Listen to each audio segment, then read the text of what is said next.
Om Swastiastu, perkenalkan saya Komang Trisnawidi Antari, NIM 1817051249 dari Universitas Pendidikan Ganesha, Fakultas Ekonomi, jurusan Ekonomi dan Akuntansi, dan Prodi Akuntansi Program S1. Baik, pada kesempatan kali ini, saya akan membahas mengenai soal yang telah saya buat untuk memenuhi tugas UTS dan juga UAS mata kuliah akuntansi keuangan lanjutan.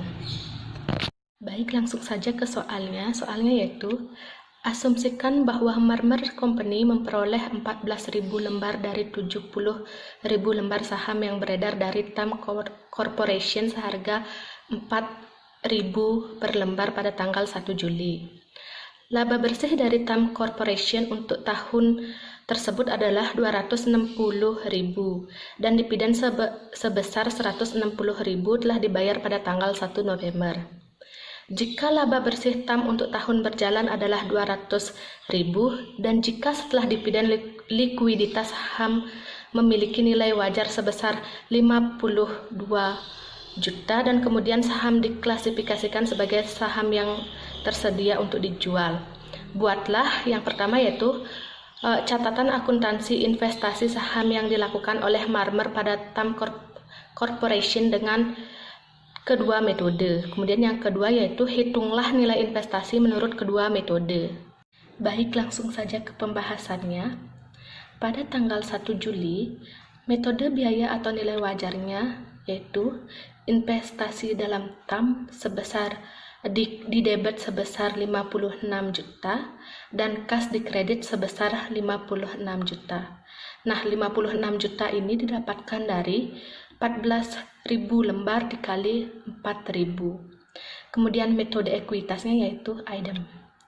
Kemudian yang kedua yaitu pada tanggal 1 November.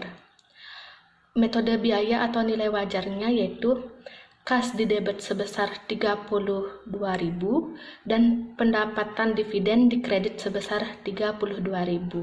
Nah, 32.000 ini didapatkan dari 20% dikali 160.000.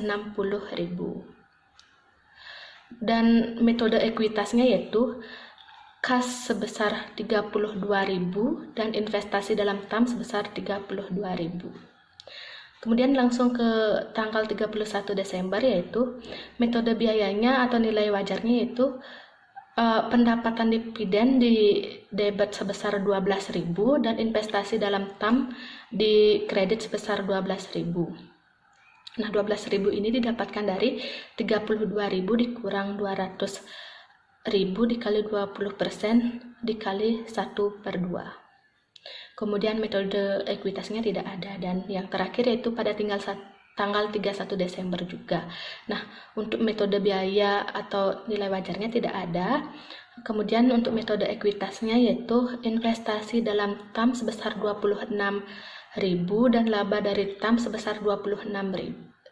Investasi dalam TAM sebesar 26.000 di debit dan laba dari TAM sebesar 26.000 di kredit. Nah, 26.000 ini didapatkan dari 260.000 dikali 20% dikali 1/2.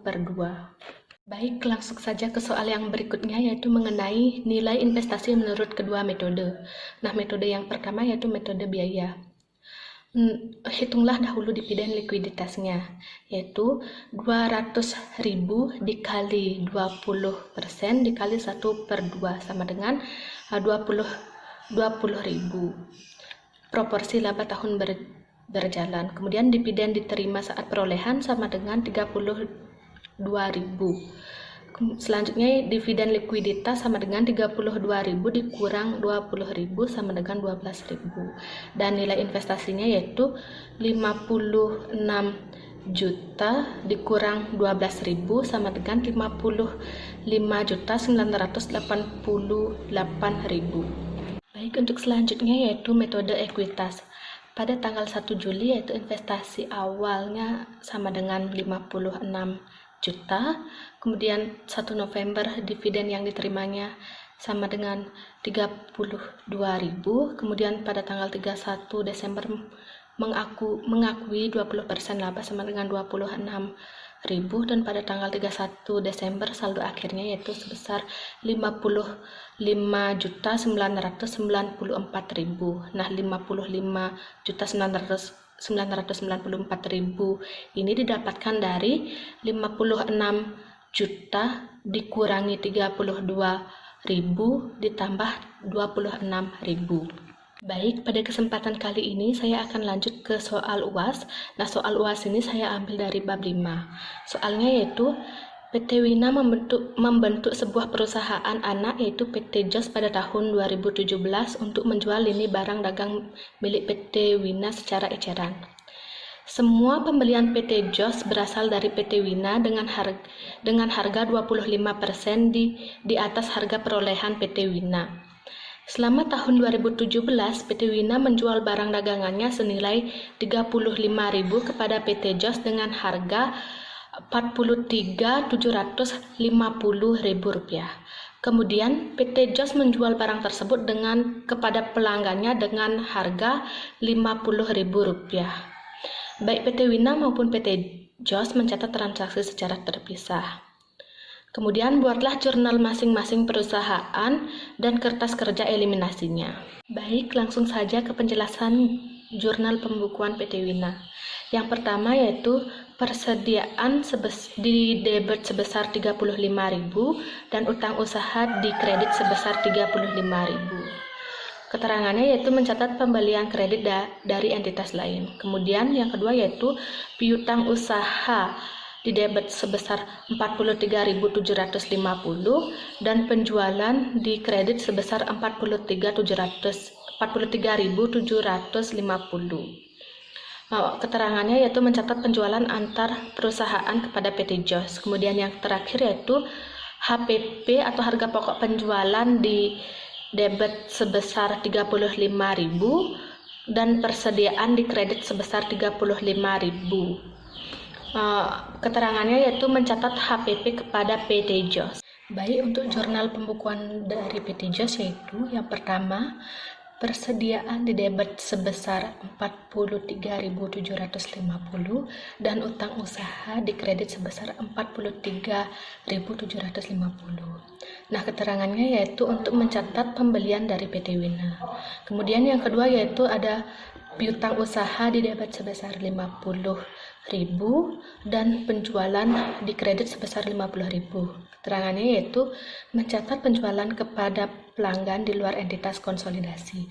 Dan yang ketiga yaitu ada HPP atau harga pokok penjualan di debit sebesar 43.750 dan persediaan di kredit sebesar 43.750. Untuk keterangannya yaitu untuk mencatat HPP atau harga pokok penjualan kepada pelanggan. Kemudian untuk yang terakhir yaitu pembahasan mengenai eliminasi kertas kerja. Pada PT Wina penjualannya yaitu sebesar 43.750, harga pokok penjualannya yaitu sebesar 35.000 dan laba kotornya sebesar 8.750. Kemudian untuk 100% PT JOS penjualannya yaitu sebesar 50.000, harga pokok penjualannya sebesar 43.750 dan laba kotornya sebesar 6.250.